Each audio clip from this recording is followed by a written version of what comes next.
The Dodger bullpen keeps cutting its own throat. Steve Ballmer understands why he doesn't have to sweat the NBA. And Sean McVay has a fashionably cool limp. Good morning. I'm James. And this is your daily dose of sports and snark for the greatest sports city in the world, Los Angeles. This is the faithful Angelenos Morning Report. It is September 17, 2025. I am back on the road in mini scrotum. Ick. So be it, we move on. Hey, do you like being in the know about LA sports? Well, if you do, clickety-clack the like button. Clickety-clack the subscribe button. There's a notification bell. Hit that. It'll let you know when we drop an update. Sharing is caring. Let people know we exist. By all means, comment. Now, before we go through the news and notes, a quick look at the scoreboard. Philadelphia 9, Dodgers 6. The Dodgers continue to backpedal into a playoff berth. The magic number still dips to 10. Meanwhile, today, Philadelphia is at the Dodgers at 7. They're looking for the sweep. And LAFC is at Real Salt Lake at 6:30. So with that out of the way, what do you say we get to the news? I realize it is not nice to make suicide jokes in polite society. Unless, of course, you're talking about Jeffrey Epstein. But once again, at the Ravine last night, you knew exactly when the Dodgers were going to lose the game. It was right after they pulled the starting pitcher. Now, I realize there's a limit on Shohei Ohtani, but we have seen this all year, no matter who's on the mound. I was watching this thinking, my wife loves slasher flicks, right? I don't. And there's a reason. Because it was like 50,000 people at the Ravine last night were screaming at Dave Roberts, "Don't go behind the door out in left field pavilion. He's got an axe." And that's exactly what happened. Dodgers were dominating. They looked unbeatable through 5 innings with a 4-0 lead. They pull Ohtani, and it took the Phillies all of 30 seconds to drop 6 runs. Ball game. The Dodger front office, they love to act like they're the smartest group of eggheads that the game has ever produced, right? And yet it still looks as if Andrew Friedman is asking ChatGPT to write a screenplay for Friday the 13th, part 19th. So predictable, so gruesome. And yet now the scribes are like bored of saying, Dodgers bullpen blows it. Dodger bullpen implodes. Dodger bullpen. Hey, do we have any more synonyms for implodes? So now, just to keep themselves awake, they're trying to write different stories to try to give Dodger fans hope. Only it's making about as much sense as the Game of Thrones finale. Here's something that MLB.com printed up yesterday. Dodgers may have fix for leaky bullpen. Baseball's best rotation. And then the guy listed about a dozen stats where the Dodgers starters lead Major League Baseball. Meanwhile, everybody in the real world is sitting there going, it doesn't matter if you have the best starting rotation in Major League Baseball if you only let them go 4 or 5 innings. You're still asking the bullpen to take care of half the game. Common sense. Now, there may be a glimmer of hope, a wee little glimmer of hope in all of this. Since August 16th, Dodger starters have pitched the 3rd most innings of any rotation in the majors, which suggests maybe the front office got the memo, something we've been begging them to do all year long. But I doubt it. You saw that game last night, right?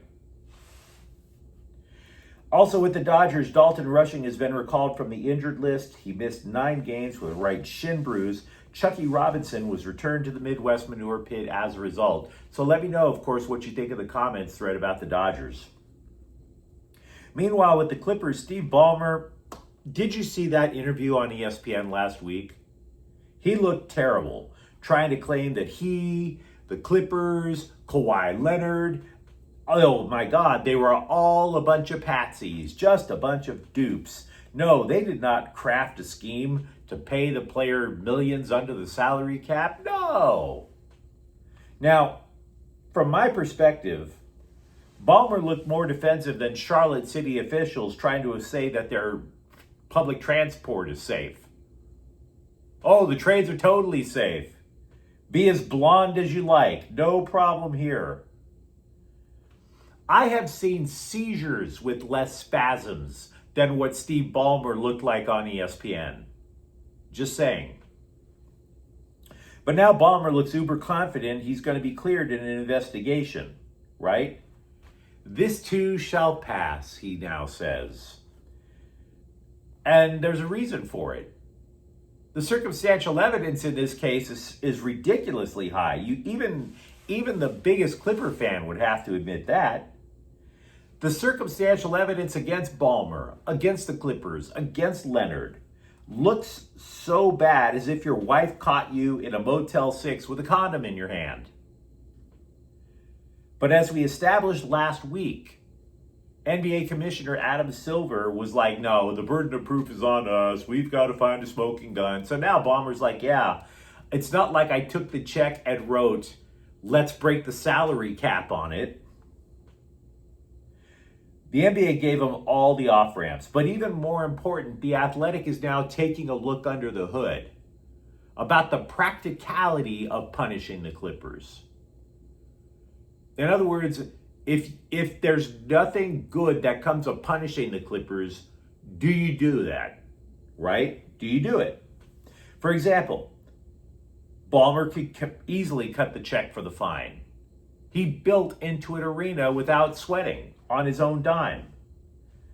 The Clippers, the NBA can take away draft picks. We talked about that. The Clippers would first need to have draft picks in order to have them taken away.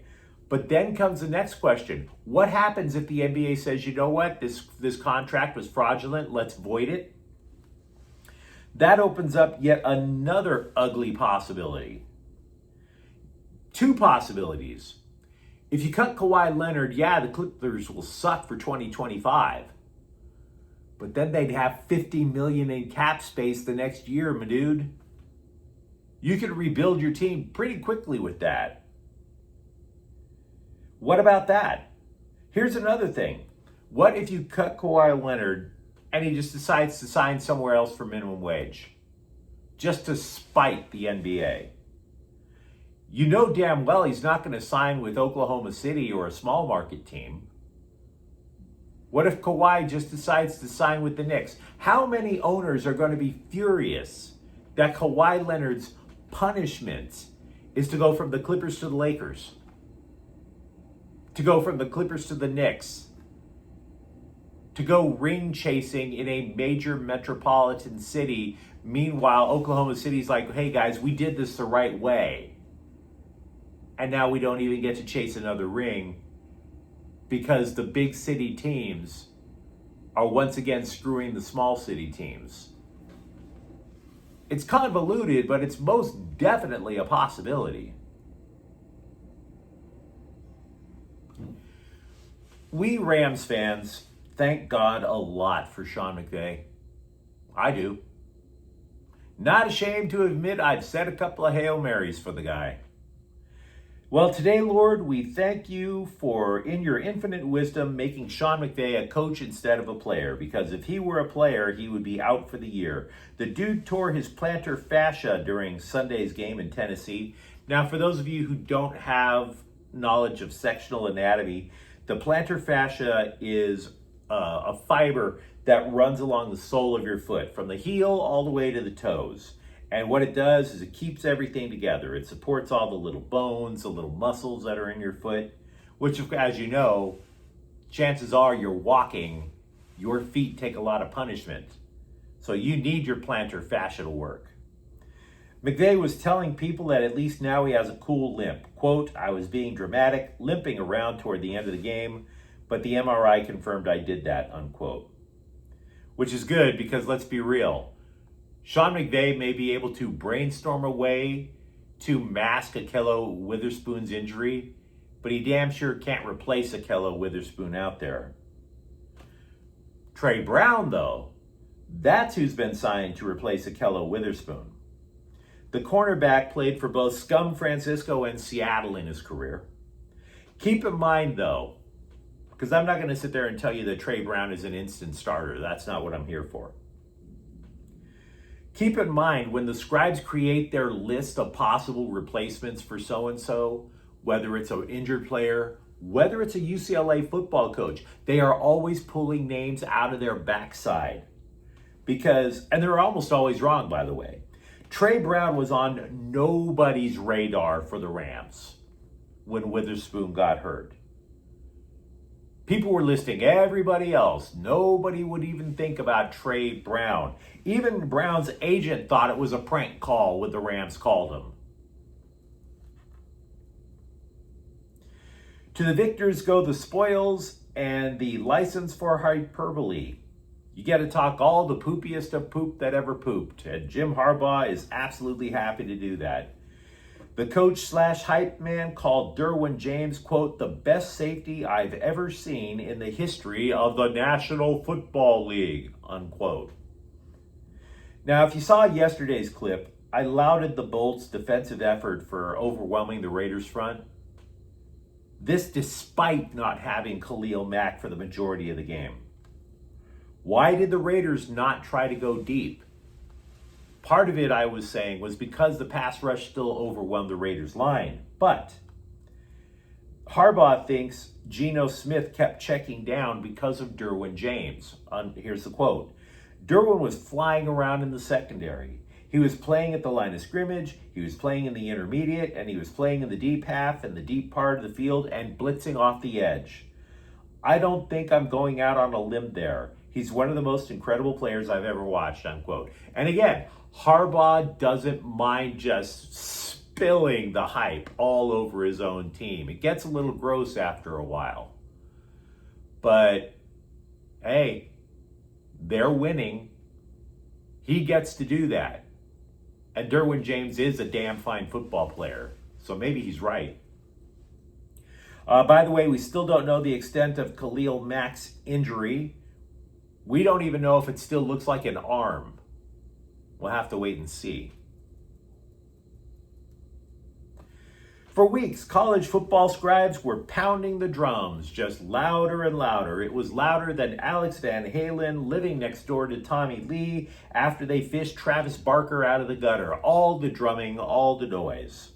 Fire Deshaun Foster. Fire Deshaun Foster. So, UCLA's athletic department let the scribes have their scalp. Was that enough for the scribes? Was that enough to stop the drumbeat? Hell no, it wasn't. I read 4 articles yesterday alone predicting where Nico Iamaleava will Iamaleave for next. Now, did they have any sources? You know the answer to that question just as well as I do. Nope. Of course they don't. Now, here's the thing. I'm not going to sit there and tell you that I know Iamaleava's mindset. What I do know is that if he transfers out of Westwood, his NFL draft status will fall farther than Shedeur Sanders ever thought it would. The schools the scribes suggest Iamaleava will go to are not exactly quarterback factories. Sam Houston State, Western Kentucky. Does anybody see instant NFL Hall of Famers produced there? But you let me know what you think in the comments thread. Tell me how angry you are over the obvious deficiencies in the Dodger bullpen. For that matter, are you a Clippers fan and are you feeling confident that Steve Ballmer is absolutely right, that this too shall pass? And if you enjoyed the clip, don't forget to subscribe to Faithful Angelenos. We're talking LA sports every single day here. Thank you for watching. I'm James, and we'll be back tomorrow. Faithful Angelenos is a Kian Corte El Queso production. Take care.